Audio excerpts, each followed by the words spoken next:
community health assistant. Learn and grow as a community and get equitable access to health. Kubaliane hizi nilikofikiria.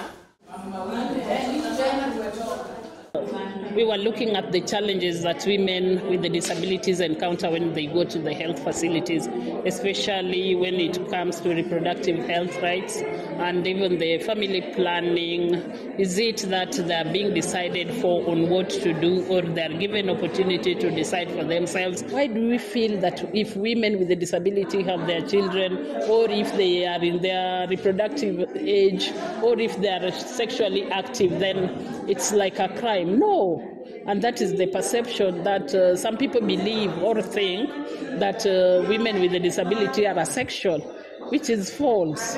Because I believe we also pass through the same passage of rights where we develop like any other girl. We pass through adolescence, we go through puberty, and it's the same.